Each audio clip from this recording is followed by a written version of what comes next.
Hello students, this is the voiceover for Chapter 1. I try to keep these lectures to 10 minutes, but sometimes they do go longer. If they do go longer, I will probably chunk them into multiple voiceovers of the PowerPoint. I try to just give you pertinent information from the chapter and external information as well in these voiceovers. My goal is for you to be able to listen to them throughout the week while reading the text. It will be a review of all the information and help you to synthesize what you are learning. So let's talk about Chapter 1. Part 1, Building the Team. So what is a team?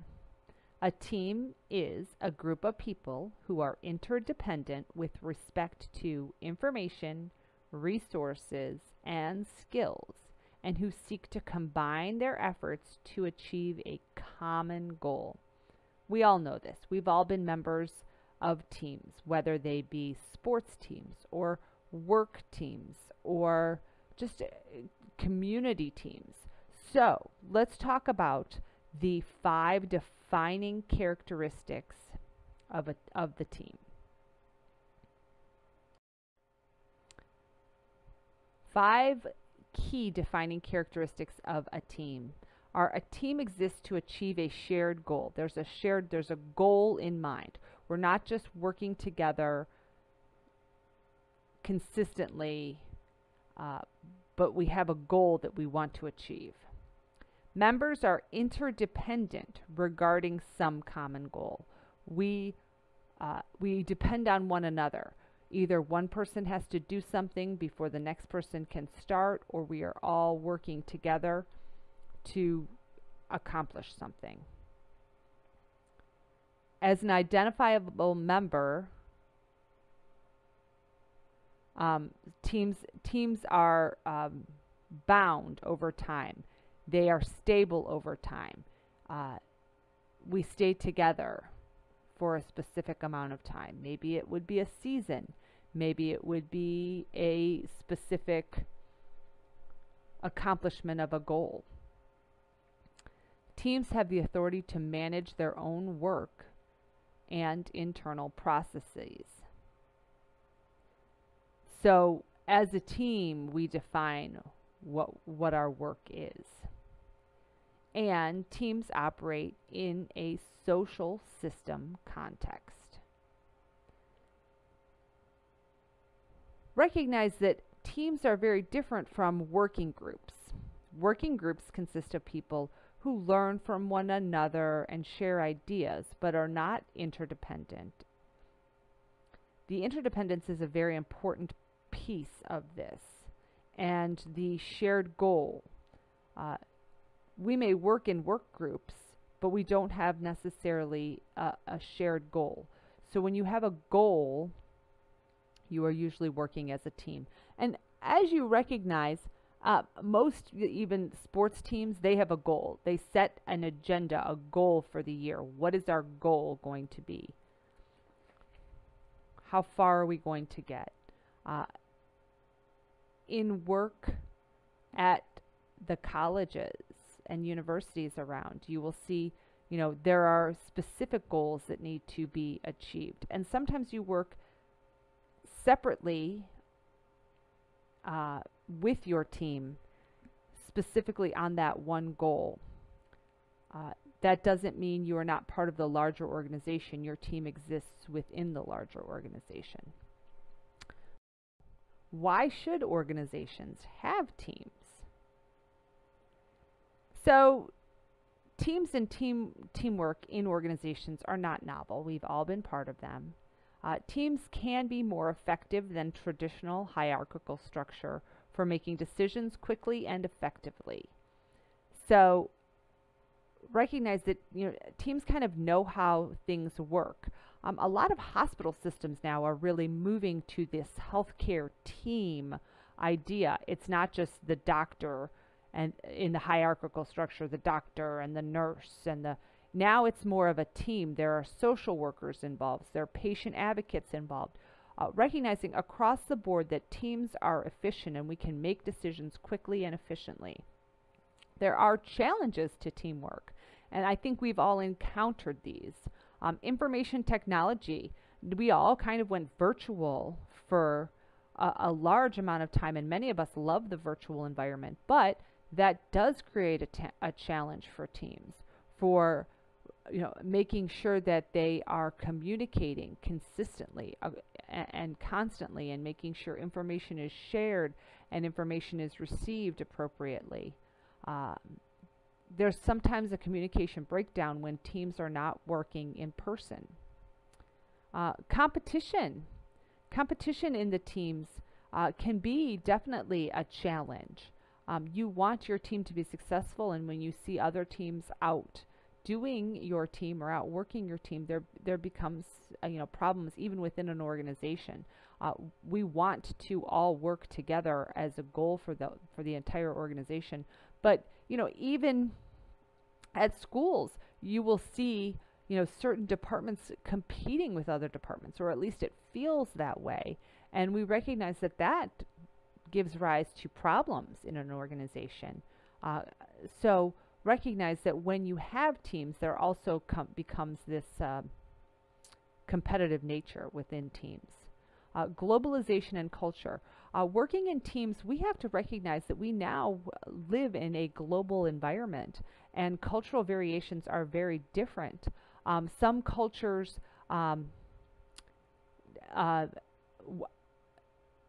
like the individual to achieve. They think that is important. They're individualist cultures. Other cultures are collectivist cultures. Well, when it comes to teamwork, individualist cultures, sometimes they want to promote that one person to shine, or one person wants to rise to be the leader of the team, the captain of the team. In collectivist cultures, they want to all just lead to team success as a whole, and no one needs to rise to being the captain. But when you're working in a globalized environment, you have to recognize cultural variations, even within your team. And multi-generational teams are another aspect where your generation is part of your culture. And we all know that generational differences exist. People think differently from different generations. They experience life differently.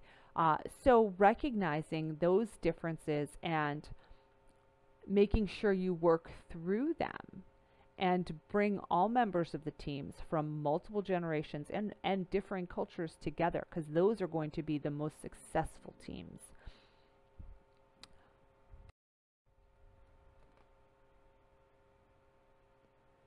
What is the task focus of a team? So there are 3 exhibits that we're going to discuss now to talk about different types of teams. There are tactical teams, problem-solving teams, and creative teams.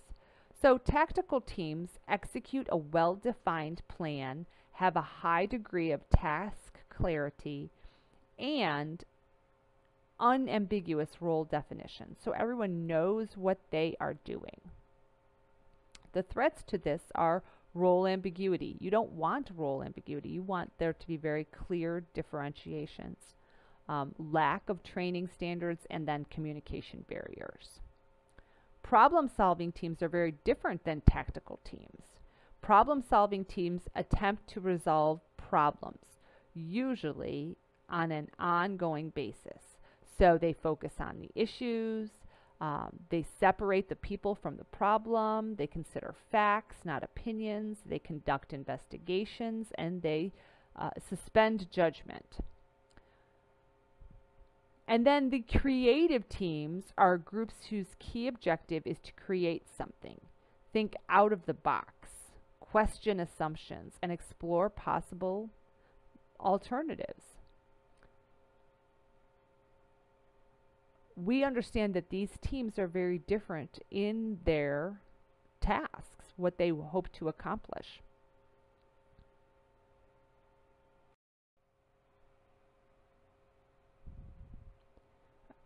Okay, gang, we're about to cross the 10-minute threshold. So if you want to take a break, stop here and continue at a later time, or you can continue on with me. So Exhibit 1.3 talks about organizational crisis teams. So this talks about formal teams or improvised teams, so teams that kind of are ad hoc teams that form dependent upon a given situation. And then it talks about sudden crises or a smoldering crisis, which I also term from the communication world is a slow motion disaster is kind of what we call them. So in formal teams, team members are brought together to prevent, prepare, and be on call to handle crisis situations. So you have a crisis team. Crisis communication teams exist, in communication departments because if a crisis was to occur, they are the ones that are going to communicate the community message or the company message. So in formal teams, they prepare and they are on call to handle the situation. So if there's a sudden crisis or an unexpected event which your organization has no control over and has fault or responsibility, the formal team comes into play, and you can talk about like the Tiger team for Apollo 13, Walmart and Hurricane Katrina.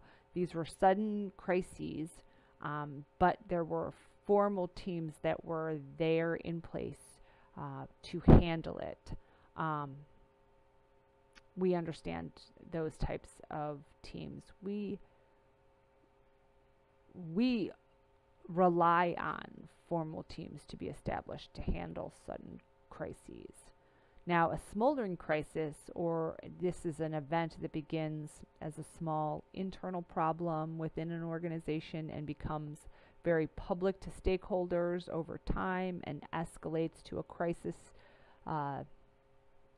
status. It really kind of results from the inattention by management.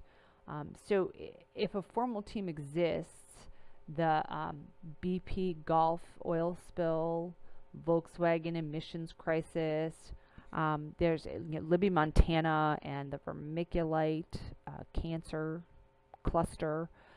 Those types of smoldering crises do occur. Now, if a formal team already exists to deal with these crises, usually they are reactive. That team is formed, but it's not in place pre-crisis. They are reactionary formal teams that deal with the crisis. So recognize that the organizations that anticipate there could be a crisis will create a formal team in advance. They will put together the appropriate responders that if something was to happen, they come together as a team and deal with it. They are a problem-solving team. They work together to solve that specific problem. A smoldering crisis is more of a reaction to the crisis when it is made public. The goal is to save face, to save reputation, to make sure corporations and organizations handle the conflict or the crisis well and resolve it. Improvised teams occur when there's no formal team in place, and these are ad hoc teams that adapt to a given situation moment by moment.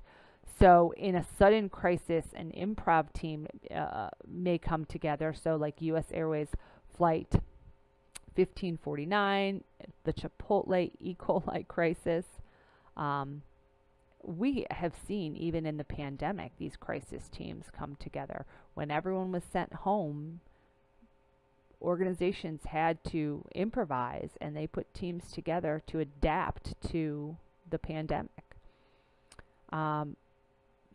That was a sudden crisis. The smoldering crisis Could be, for example, like the city of Flint, Michigan, and the lead disaster, Wells Fargo's phony accounts. You'll see social media now having smoldering crises develop as well.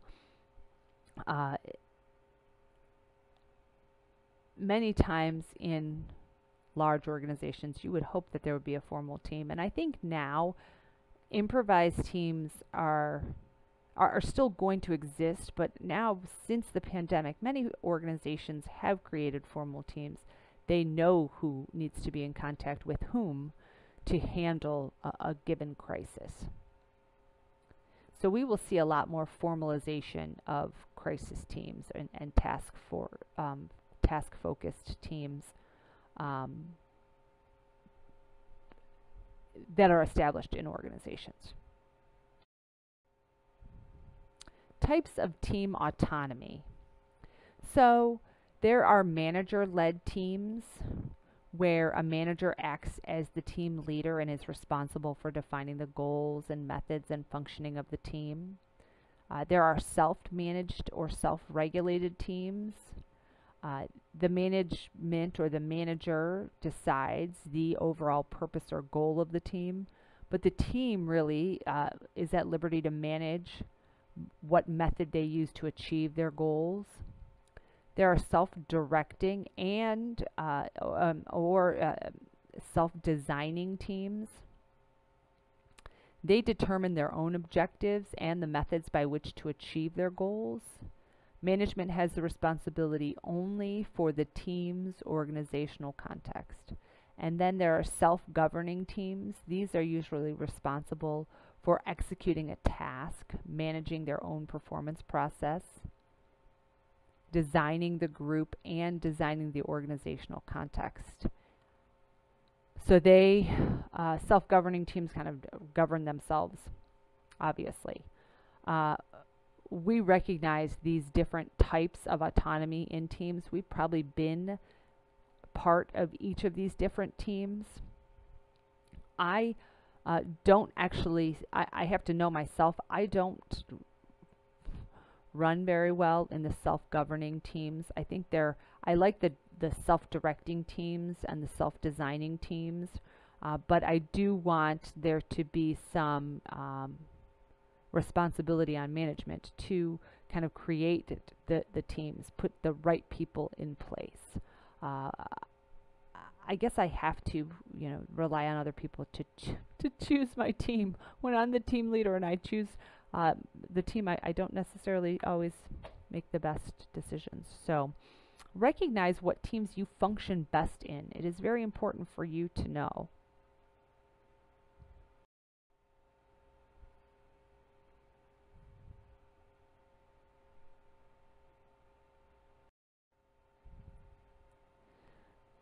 Let's talk about a few observations about teams and teamwork.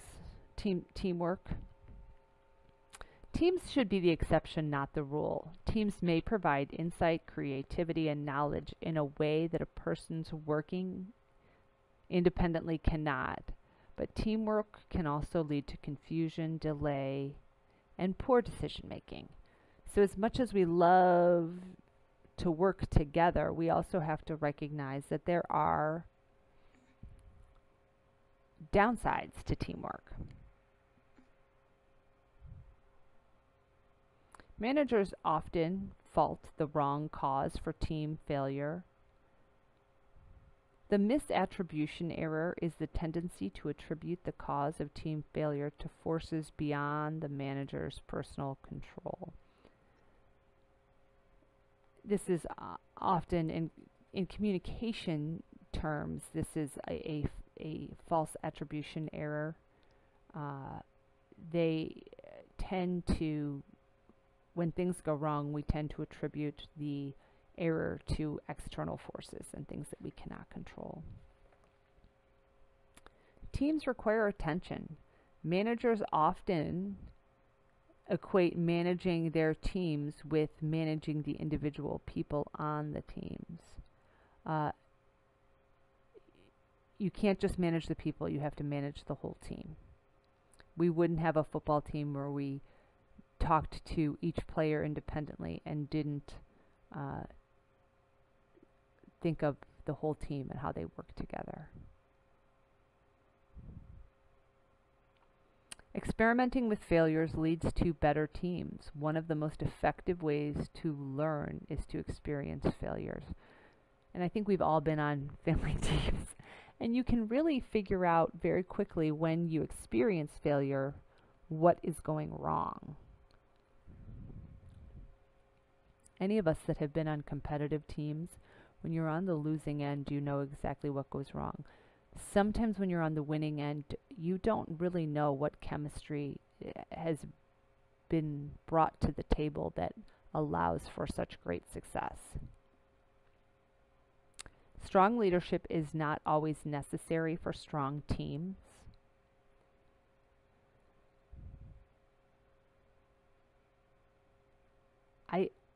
I think that in competitive teams, I often think of the coach as the leader. But teams can be fantastic even when they have a mediocre coach.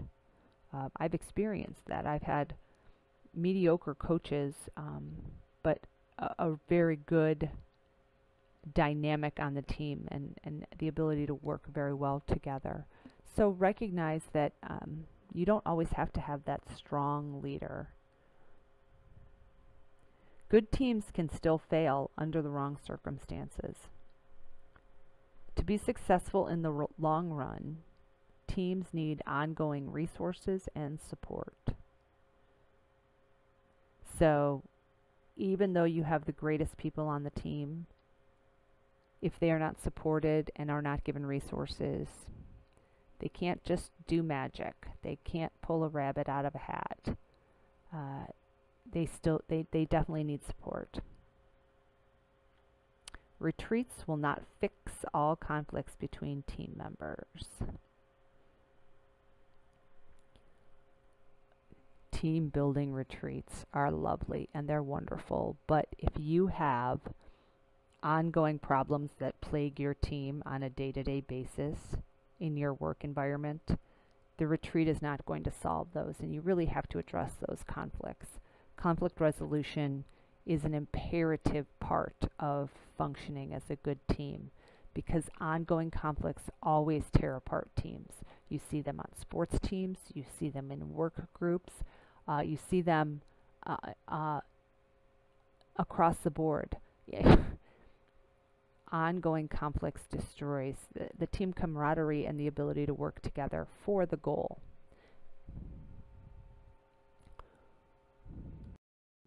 What leaders tell us about their teams? The most common type of teams are management teams, cross-functional project groups, and operations and services.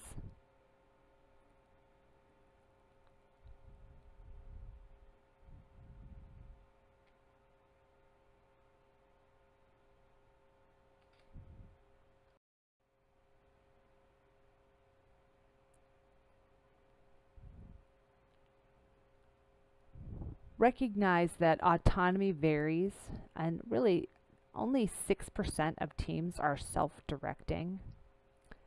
A good, close to 50% are self-managing, and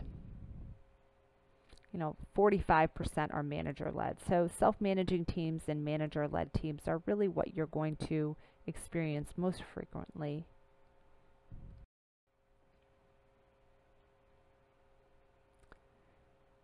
The longevity of teams is really, 1 to 2 years is kind of the top of 40% of teams. About 40% of teams last 1 to 2 years. Teams that last for over 5 years are very rare, and teams that last for less than 6 months are also rare, although I am finding with agile project management that teams are together, a shorter period of time. 6 months is still relatively short, but 6 to 12 months, a year's time for a project, seems to be gaining a lot of steam behind them. So we can be more agile in our management, shorter periods for teams to accomplish their goals is becoming a lot more the norm. The most frustrating aspects of teamwork are really developing and sustaining motivation.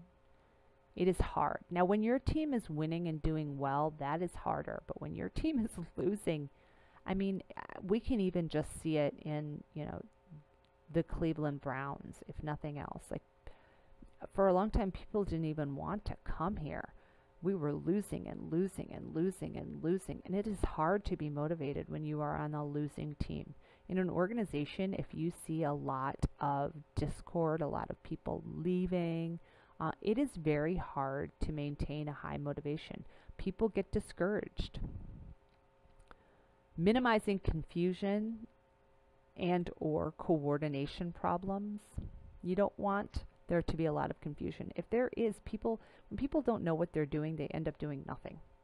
So we have to make sure that people, and studying, I did a quick stint in agile project management, and recognizing that there has to be very, very clear defined goals for each member of the team, what they are supposed to accomplish, what they're supposed to do, when they're supposed to have things in, deadlines, handing things off. Gets a lot more done rather than just that when it is done at our next meeting. Those types of deadlines and coordination are very problematic. And then fostering creativity and innovation. We want people to be able to innovate. We want new ideas. And in competitive teams, those become very hard. The idea that there is a leader of a team or a captain of a team, we have to make sure that teams are moving the needle.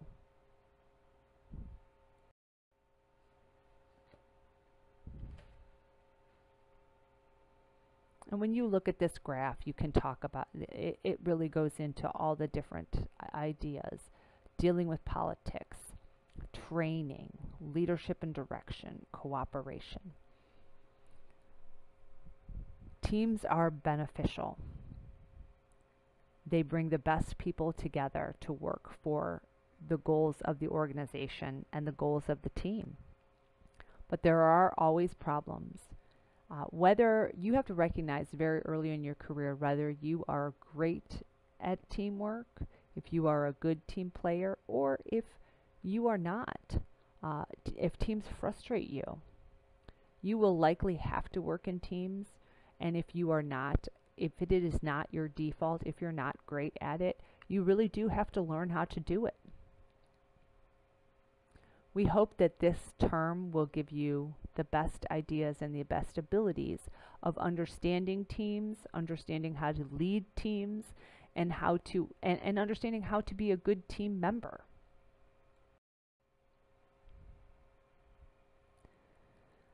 So developing your team building skills. Skill 1 is an accurate diagnosis of team problems. Skill 2 is evidence-based management. Skill 3 is expert learning.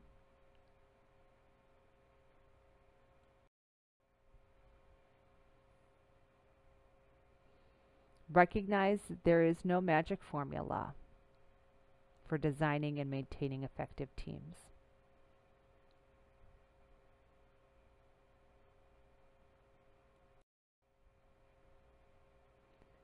This is all for Chapter 1. We are at a 30-minute lecture. Please make sure you listen and chunk it as you need to. Thank you.